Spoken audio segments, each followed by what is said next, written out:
1 Coríntios capítulo 5. Diz assim a palavra do nosso Deus: geralmente se ouve que há entre vós imoralidade, e imoralidade tal como nem mesmo entre os gentios, isto é, haver quem se atreva a possuir a mulher do seu próprio pai. E contudo, andais vós ensoberbecidos e não chegastes a lamentar, para que se fosse tirado do vosso meio quem tamanho ultraje praticou? Eu, na verdade, ainda que ausente em pessoa, mas presente em espírito, já sentenciei, como se estivesse presente, que o autor de tal infâmia seja, em nome do Senhor Jesus, reunidos vós e o meu espírito, com o poder de Jesus, nosso Senhor, entregue a Satanás, para a destruição da carne, a fim de que o espírito seja salvo no dia do Senhor. Não é boa a vossa jactância. Não sabeis que um pouco de fermento leveda toda a massa? Lançai fora o velho fermento, para que sejais vossa massa, como sois de fato, sem fermento. Pois também Cristo, nosso Cordeiro Pascal, foi imolado. Por isso, celebremos a festa, não com o fermento velho, nem com o fermento da maldade e da malícia, e sim com os asmos da sinceridade e da verdade. Já em carta vos escrevi que não vos associasseis com os impuros. Refiro-me com isto, não propriamente aos impuros deste mundo, ou aos avarentos, ou roubadores, ou idólatras, pois neste caso teríeis de sair do mundo. Mas agora vos escrevo que não vos associeis com alguém que, dizendo-se irmão, for impuro, ou avarento, ou idólatra, ou maldizente, ou beberrão, ou roubador. Com esse tal nem ainda comais. Pois, com que direito haveria eu de julgar os de fora? Não julgais vós os de dentro? Os de fora, porém, Deus os julgará. Expulsai, pois, de entre vós o malfeitor. Amém? Meus queridos, existe um risco de uma super espiritualidade tóxica. Super espiritualidade tóxica. Muito cuidado com pessoas que montam estratégias para passar um ar de ser mais espiritual do que os outros. Esse tipo de discurso, ele é muito perigoso, porque o Evangelho, ele não nos coloca acima dos outros, ele nos dá consciência de que nós estamos abaixo dos outros. Esse é o caminho do Evangelho. É assim que foi assim que Jesus viveu e foi assim que ele nos ensinou para que vivêssemos. Um dos problemas de Corinto é que tinha uma turma lá que se achava mais espiritual do que os demais irmãos da igreja. E aí, quando nós olhamos para a igreja evangélica no país, e não tem como não fazermos uma reflexão a respeito disso, nós percebemos que o nosso país ele tem vivenciado um momento histórico de influência evangélica. E isso tem muitos aspectos positivos. E quem está falando não sou eu, é a sociologia, os estudiosos dos fenômenos sociais. A realidade da população brasileira está transformando para melhor, porque tem muita gente entregando a sua vida para Jesus. E nós louvamos ao Senhor por isso. As transformações acontecem nas relações familiares, as transformações acontecem na vida emocional do indivíduo, psicológica. Essa pessoa passa a ter uma autoestima diferente, essa pessoa passa a abrir mão de vícios que o escravizavam por anos. Nós temos inúmeros trabalhos sociais que são desempenhados pela igreja evangélica no Brasil e não podemos deixar de ter acesso a todas essas maravilhas e louvarmos a Deus por todas elas. Poderíamos enumerar várias aqui agora. Mas o propósito desse culto não é tratar sobre o que está dando certo na igreja evangélica. O propósito desse culto e desse sermão e do texto que lemos é observarmos o que está dando errado na igreja evangélica. Porque o que Paulo está tratando aqui nesse texto é do que está dando errado na igreja de Corinto. Muita coisa estava dando certo. E quando nós olhamos o que está dando errado na igreja evangélica brasileira, nós ficamos assustados. nós ficamos assustados. Às vezes a gente até cria um sistema de defesa de negação. A gente fala, não, pelo menos não é da nossa igreja. Mas essas pessoas recebem a chancela, o carimbo de evangélicas.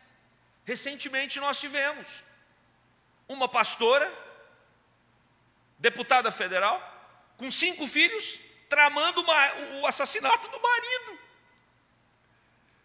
Uma pastora evangélica. Isso precisa nos assombrar. Alguns anos atrás, não sei quantos vão se lembrar, mas a bancada evangélica no Congresso estava reunida, alguns membros, não todos, óbvio, reunidos agradecendo pela propina que eles haviam acabado de receber a Deus, agradecendo em oração.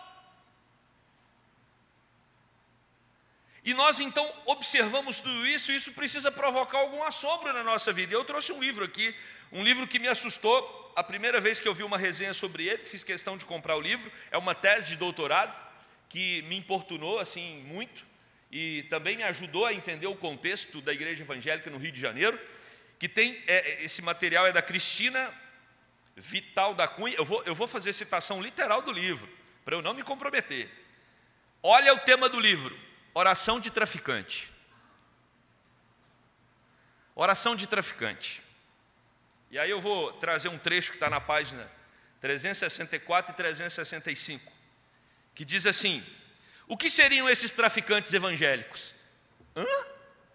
Traficantes evangélicos? É isso mesmo que você está ouvindo. Quem são eles? Ela vai dizer: frequentam os cultos, participam de campanhas e correntes da igreja, fazem contribuições às igrejas através de doações diretas às lideranças ou dízimo, são dizimistas, viu? Aproximam-se da rede evangélica para pedir proteção e livramento do mal. Tem dia de intercessão pelos traficantes. Vamos orar aqui para Deus proteger.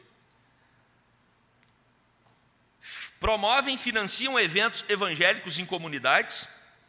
Promovem cultos de ação de graça. São agradecidos a Deus. Mandam pintar muros e outdoors das regiões de muitas comunidades no Rio com mensagens bíblicas. O Senhor é o meu pastor, nada me faltará. Eleva os meus olhos para o monte. Tem todas as fotos aqui no livro desses vários outdoors e muros pintados. E aí, diante desse cenário, diante dessas informações todas, diante de eventos que estão acontecendo recentemente no país, onde a gente vê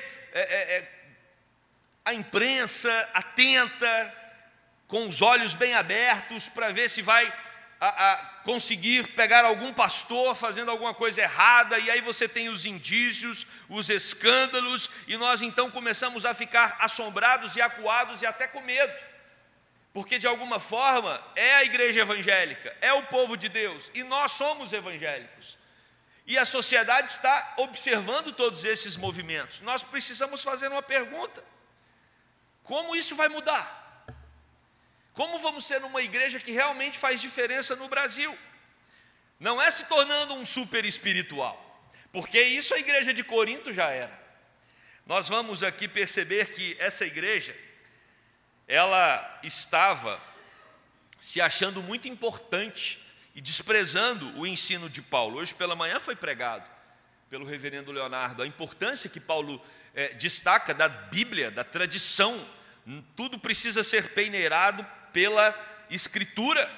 E o que está acontecendo com a igreja de Corinto é que ela está abrindo mão da Escritura, e uma liderança eloquente, bem articulada, estava começando a colocar princípios e regras dentro da igreja e desprezando o apóstolo Paulo. Excelentes oradores distorcendo o evangelho, alguns arrogando essa super espiritualidade. E aí Paulo, como nós percebemos no texto anterior, ele está escrevendo como um pai aos seus filhos amados. Essa é a relação, um pai que se preocupa com a espiritualidade, com a vida, com o bem-estar dos seus filhos. Paulo diz que vai visitá-los, e ele fala que ele não sabe se vai usar vara ou espírito de mansidão. O versículo anterior fala sobre isso. Último versículo do capítulo 4. Olha, vou visitar vocês, não sei se vou usar vara ou espírito de mansidão, mas me dá a impressão no capítulo 5 que ele já usou a vara. Porque esse capítulo começa dizendo de maneira direta. O apóstolo Paulo não faz rodeios, o apóstolo Paulo não fica aqui tentando encontrar uma maneira mais leve para abordar a respeito dos absurdos que estavam acontecendo naquela igreja. O apóstolo Paulo diz, geralmente, a ideia aqui é recorrente, está todo mundo sabendo, está na boca do povo, está todo mundo comentando, se fosse hoje, está nas redes sociais, está nos principais jornais do país, todo mundo está ouvindo e está vendo o que está acontecendo aí dentro. E qual era o problema? O incesto com a madrasta. O indivíduo estava tendo relação com a madrasta. Isso deveria nos chocar, e eu acredito que choca você, mas esse talvez nem seja o maior problema. O maior problema é que a igreja está encarando aquilo com naturalidade. Por isso que o apóstolo Paulo ele fica desconcertado. Como é que vocês estão tratando isso normal? O indivíduo está indo na igreja normalmente, às vezes até orando no culto, sendo tratado como um jovem, uma pessoa normal da igreja. Isso é pecado. Pecado na sexualidade. E aí, meus irmãos, depois eu sugiro que durante a semana você leia Levítico 18. Você vai ter ali, Levíticos 18, uma série de normas para o relacionamento sexual. Uma série de normas. Porque se não tiver norma, se não tiver regra na relação sexual estabelecida por Deus, vira uma loucura. Vira uma loucura. Mas isso está acontecendo dentro da igreja. E aí o apóstolo Paulo vai dizer, sabe o que está me chocando? É que nem no Império Romano, nem os depravados gregos e romanos, nem aqueles que praticavam orgias sexuais no templo, tinham uma prática tão pervertida como aquela que estava acontecendo com esse rapaz tendo relação com a madrasta. Versículo 2, o apóstolo Paulo vai dizer que essa imoralidade tal, essa imoralidade que nem no mundo aí fora você encontra, ela era fruto de uma apatia que era resultado da soberba. A igreja de Corinto se perdeu na soberba, na arrogância, se achava uma igreja autossuficiente, se achava uma igreja completa, sem mesmo a palavra de Deus, sem mesmo a disciplina.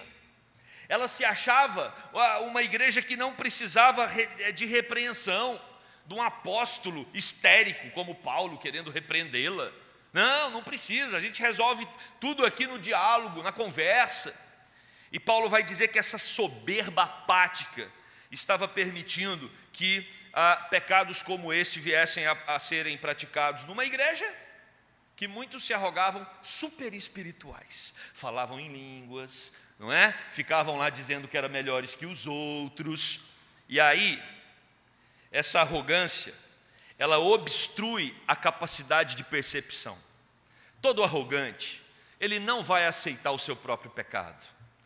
Todo arrogante, ele não vai aceitar a exortação de uma outra pessoa. Ele vai encontrar uma lista de justificativas, mas ele não vai se permitir ser pastoreado ou tratado por outro. Agora, pensa nesse aspecto no que tange a igreja toda. Era uma igreja arrogante. Era uma igreja que estava abusando da graça. Não, tudo pode aqui. Sabe, quem determina o limite ético, moral aqui não é a Bíblia, somos nós. Somos pessoas evoluídas, somos pessoas cultas. Precisamos fazer uma mescla aqui entre o contexto que vivemos e a Bíblia. Precisamos dar uma atualizada na Bíblia. Isso já acontecia na igreja de Corinto. Eles não lamentavam, diz o apóstolo Paulo, eles não choravam. Sabe com quem eles estão parecendo aqui? A gente pensa que os problemas da igreja acabam, mas não acaba. Porque lá em Apocalipse, Jesus vai escrever para Laodiceia. E Jesus vai dizer para os crentes daquela igreja, em Apocalipse 3,16, através do apóstolo João: Assim, porque és morno, nem és quente nem frio, ou seja, misturava coisa de Deus com coisa que não era de Deus, estou a ponto de vomitar-te da minha boca. Pois dizeis, estou rico e abastado, não preciso de coisa alguma, e nem sabes que tu és infeliz, sim, miserável, pobre, cego e nu. Era exatamente esse o quadro da igreja de Corinto. Ela se achava. Ela entendia que em relação a todas as outras ali estavam os crentes seletos, os melhores, os principais. Só que eles estavam negociando, eles estavam olhando ciscos nos olhos dos outros e esquecendo a trave no seu próprio olho. Aliás, eu nem falo trave, fiz uma pesquisa para ver o que poderia ser mais grosso que uma trave no olho da igreja de Corinto, e descobri a árvore de tule. A árvore de tule é a árvore mais grossa do mundo, 58 metros de circunferência. A igreja de Corinto tinha uma árvore de tule nos seus olhos, e queria ficar olhando o cisco no olho dos outros. Por isso o apóstolo Paulo fala que eles estavam tomados por uma soberba apática. A igreja evangélica brasileira, ela não pode cair nesse risco, nesse caminho. Ela não pode começar a se orgulhar. Estamos crescendo, as pesquisas mostram que até 2000 e tal seremos a maioria da nação. Aí sim, vamos ter poder, influência, vamos transformar a sociedade. Irmãos, é a sociedade que está detonando a igreja pelas coisas absurdas que a igreja está fazendo. Tem alguma coisa errada que a gente precisa tratar nessa igreja evangélica. Tem muito não crente olhando para a igreja impressionado por ver coisas tão bizarras, vergonhosas acontecendo entre os cristãos. Por isso, no versículo 3, 4 e 5, o apóstolo Paulo tem uma reação enérgica. Ele vai dizer que é no poder de Cristo que aquele sujeito deveria ser retirado da comunhão. É natural, irmãos. Às vezes a gente fica chocado aqui, puxa, mas expulsou o indivíduo da igreja? Eu pergunto, se o indivíduo estivesse fazendo algo parecido dentro da sua casa, o que você faria? Querido, a graça do Senhor me faz te perdoar, fique em paz. É isso? Não. Você ia expulsar esse indivíduo da sua casa, e é isso que Paulo está falando.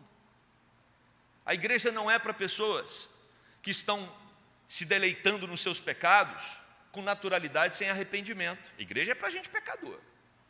Todos nós aqui admitimos os nossos pecados, mas nós não estamos aqui confortáveis vivendo uma vida pecaminosa e achando que está tudo normal.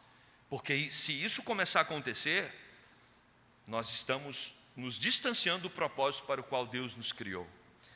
Por isso o apóstolo Paulo fala que aquele indivíduo deveria ser retirado, porque ele estava produzindo a vergonha da igreja. E aqui tem um tema muito delicado, que a gente pode tratá-lo em outra hora, porque senão vai tomar muito tempo. Disciplina na igreja. Disciplina na igreja. A igreja precisa retomar a disciplina. Lembrando que disciplina não é ficar humilhando pessoas na frente da igreja, não. Disciplina é discipulado. Disciplina é chamar o indivíduo e ajudá-lo a olhar a questão que ele está enfrentando na perspectiva bíblica. Olha, a vida que você está levando não compactua com a palavra de Deus. Isso é feito num discipulado. Se o indivíduo resistir a esse tratamento, diz Jesus em Mateus 18, você chama 2 testemunhas. Se o indivíduo resistir ao tratamento, aí você diz para ele, olha, vai ser melhor para você viver a sua vida abraçado no seu pecado, desvinculado da igreja. Essa é uma maneira carinhosa, né? Politicamente correta. Paulo não foi em nada politicamente correto aqui, né? E expulsa esse indivíduo. E não foi só isso que Paulo falou. Paulo foi mais duro no versículo 5. Entregue a quem? A Satanás. Entregue a Satanás. Para que ele seja destruído na carne, a fim de que o espírito dele de alguma forma seja salvo no dia do Senhor. O que Paulo está dizendo é o seguinte: esse rapaz precisa ser tratado, porque ele está com uma visão muito distorcida do Evangelho. Entregue-o a Satanás. E não foi só esse indivíduo aqui que foi tratado por Satanás, não. Tem gente temente na Bíblia que foi tratada por Satanás. Jó foi provado. E quem Deus utilizou para essa provação foi Satanás. O apóstolo Paulo enfrentava um espinho na carne, que ele chamava de mensageiro de Satanás, mas que foi colocado com a permissão de quem? De Deus. Então, o que o apóstolo Paulo fala é: esse indivíduo precisa de tratamento, ele precisa ser quebrantado, ele precisa ter noção do absurdo que ele está cometendo, para que haja arrependimento e haja salvação. Isso pode? Se isso pode, o que não pode? Esse é o problema quando a igreja não tem disciplina. Versículo 6. Não é boa, diz Paulo, a vossa jactância. Não sabeis que um pouco de fermento leveda toda a massa? Esse é o problema. Se o indivíduo dentro da igreja pode ter relação sexual com a madrasta dele, o que não pode? Onde passa um boi, passa uma boiada. Esse é um problema, essa é uma armadilha do diabo. Porque quando a gente começa a se acostumar com pequenos pecados, a gente começa a tolerar pequenas distorções morais, começa a achar isso natural. Amanhã a gente abre um pouquinho mais a guarda, e no outro dia um pouquinho mais, e de repente nós não estamos mais fazendo nenhuma diferença. Não estamos sendo luz do mundo e sal da terra. Por isso que nós precisamos sim, irmãos, cuidar uns dos outros, admoestar uns aos outros, pastorear uns aos outros, exortar uns aos outros. E aí Paulo então agora no verso 7 e 8, nos versos 7 e 8, ele volta para a essência, porque o problema de Paulo não é com aquele indivíduo apenas. A questão que Paulo está tratando é que a igreja é a noiva de Cristo.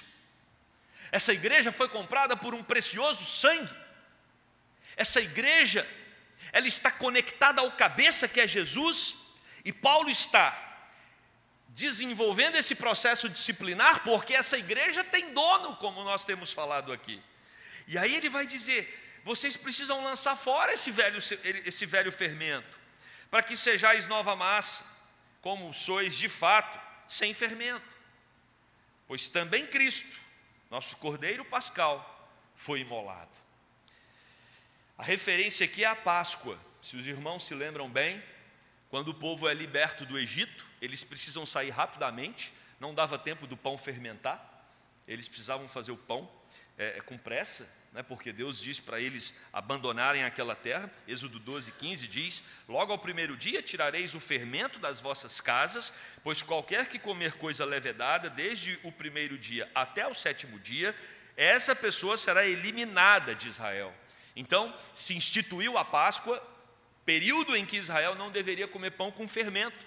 Então o apóstolo Paulo utiliza isso, essa prática do Antigo Testamento ali, que simbolizava a Páscoa, a purificação, o momento em que as pessoas iam sacrificar animais, né, para que o sangue derramado ali pudesse perdoar os seus pecados. E Paulo diz: Cristo é o Cordeiro Imaculado, Ele derramou o sangue precioso dele pelos nossos pecados, e não é para que agora tenhamos uma prática de brinquedo com o pecado, não é que para que agora a gente possa pecar à vontade.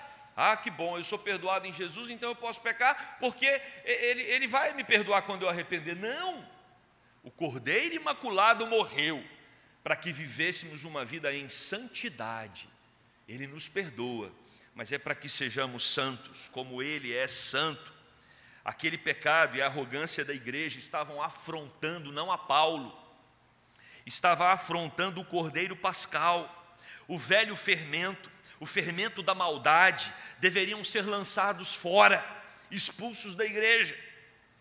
A celebração da fé ocorre com asmos. Asmos são os pães sem fermentos, sem pecado. Se a gente quer ter uma igreja feliz de verdade, ela precisa eliminar os seus pecados. E não só os coletivos, irmãos, é uma luta de cada um. Ela também é uma luta individual. Nós precisamos buscar a santidade, pessoal. E Paulo vai dizer que esses pães asmos, eles são os pães da sinceridade e da verdade. Fantástico isso. Fantástico. Sinceridade e verdade são duas palavras usadas por Paulo aqui para expressar que nós fomos chamados para ter uma vida transparente. Uma vida transparente. O que vocês enxergam por fora é o que vocês veem por dentro. Uma igreja formada por indivíduos que são o que são, que não manipulam, que não são plastificados, que não são atores, que não são apenas participantes de um ritual religioso, não. É gente transparente. Como Jesus disse para a mulher samaritana: os meus adoradores precisam me adorar em espírito e em verdade. Não tem jogo, não tem trapaça na escuridão, não tem coisas que acontecem por debaixo do pano, é tudo à luz do dia, até os pecados. As pessoas enxergam os pecados uma das outras. É disso que Paulo está falando quando ele faz essa referência à celebração da fé com sinceridade e verdade. E aí do verso 9 ao verso 11, nosso problema é com os de dentro e não com os de fora da igreja. Grava isso, grava isso. Nosso problema não é comprar briga com o povo do mundo. Nossa questão não é cristianizar um país que não quer relação com Deus. Não adianta você querer dar padrão moral evangélico para um povo que não quer padrão moral evangélico. Se eles creem em Jesus, maravilha, por isso temos que pregar o evangelho. Mas não adianta você querer empurrar goela abaixo princípios que você crê à luz da Bíblia em pessoas que não querem saber da Bíblia. E Paulo vai dizer isso aqui. Paulo vai dizer: vocês não têm que preocupar com os de fora. Vocês têm que preocupar com quem? Com os de dentro. Nosso problema é aqui dentro. Nosso problema é dentro da igreja evangélica brasileira. Nós precisamos usar os recursos que nós temos para exortar, né? E quando eu falo recursos, as plataformas e tudo mais, os absurdos que acontecem dentro da igreja. Não podemos começar a achar isso natural. Será que só eu que tenho essa impressão? A gente está querendo cobrar a santidade do mundo e tendo uma permissividade grande dentro da igreja? Não, vamos ter tolerância aí, né? Aconteceu, mas vamos ter tolerância com o pecado dentro da igreja. Não, mas vamos mudar o Brasil. O Brasil tem que ser quase evangélico, sem converter. Impossível. Impossível. Ninguém vai comprar o seu pacote moral só porque você quer. Se não houver uma conversão, não tem como. E aí Paulo vai dizer: olha só que argumento. Já em carta vos escrevi que não vos associeis com os impuros. Ou seja, essa não é a primeira carta de Paulo aos Coríntios, essa provavelmente é a segunda. Teve uma primeira, aqui, verso 9 está falando sobre ela. Nós não temos acesso a essa carta. Aí ele fala: refiro-me que vocês não devem se associar, não propriamente com avarentos, roubadores, idólatras, desse mundo. Com eles não tem como. Então, se tem lá no seu trabalho um colega que é avarento, mas não confessa Jesus, não tem como você não conviver com ele. Não tem como você não tratá-lo bem. Você tem que tratá-lo com cordialidade, com respeito. Olha o que ele diz no verso 11: mas agora vos escrevo que não vos associeis com alguém que, dizendo-se irmão, for impuro, avarento, idólatra, maldizente, beberrão ou roubador. Com esse tal, nem ainda comais. Não participe nem de um jantar com esse indivíduo. Quando ele te convidar para jantar, você não vai. E se um incrédulo que tem essas mesmas características me convidar para jantar? Eu vou. Essa é a lógica de Paulo. Eu vou para ser luz no mundo. Eu vou para ser luz no mundo, não para me compactuar com o pecado dele. E aí o texto encerra, versos 12 e 13. Pois com que direito haveria eu de julgar os de fora da igreja? O que nós estamos fazendo, querendo julgar quem não é crente?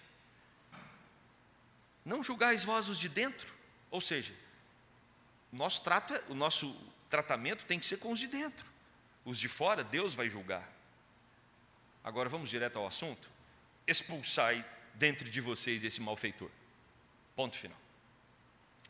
Quer andar com Cristo? O lugar para isso é a igreja. Quer se deliciar nos seus pecados e nas práticas mundanas? Seja honesto. Desligue-se da igreja. Desligue-se. Eu tenho falado isso para adolescentes e jovens uma vida toda. Às vezes, pais querem que os filhos, de alguma forma, se convertam à força. Porque é muito sofrimento para um pai ou para uma mãe criar o seu filho na igreja e ver na adolescência, na juventude, ele abandonando os caminhos do Senhor. É muito doloroso. E muitos pais se desesperam. Mas eu, às vezes, faço o papel contrário. Eu digo para esses jovens e adolescentes: sejam sinceros. Se Cristo não é o Senhor da vida de vocês, sigam o caminho de vocês. Não envergonhem o nome da igreja. Porque uma vez que você abre mão de Cristo, ou uma vez que você se desconecta da igreja, você tem todo mundo aí para viver. Pode usufruir de tudo, porque você não vai envergonhar a igreja. Mas se você quer usufruir de tudo aí fora e ser membro da igreja, você vai envergonhar o corpo de Cristo. Igreja é para quem crê em Cristo.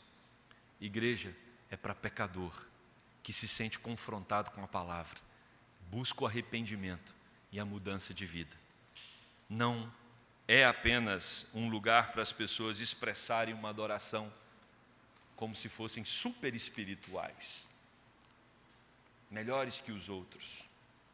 É lugar para a gente ver a nossa pequenez, a nossa limitação e rogarmos para que Deus nos capacite nessa luta. Concluindo, se você é pecador, o seu lugar é aqui. É aqui. Sempre começamos os nossos cultos com um momento de confissão. Pecador, seu lugar é aqui. Mas se você é um pecador que quer continuar pecando e está achando natural muita coisa absurda que acontece aí fora, o seu lugar não é aqui. Você precisa conhecer Jesus, se arrepender e vir ter um relacionamento de verdade com Ele. Essa é a mensagem de Paulo para aquela igreja. Essa é a mensagem do Senhor Jesus para cada um de nós nessa noite. Igreja é para quem crê em Jesus e vive de acordo com aquilo que Ele estabelece. Que possamos trilhar nesse caminho para continuarmos sendo luz nessa cidade, na igreja presbiteriana a qual pertencemos, para que sejamos diferença no meio de um povo que está muito confuso com o que significa ser igreja evangélica. Que eles olhem para nós e eles digam: você é diferente. Através de você eu conheci uma outra igreja, um outro conceito de igreja evangélica, e que assim o nome de Cristo seja glorificado. Amém? Vamos orar. Querido Deus,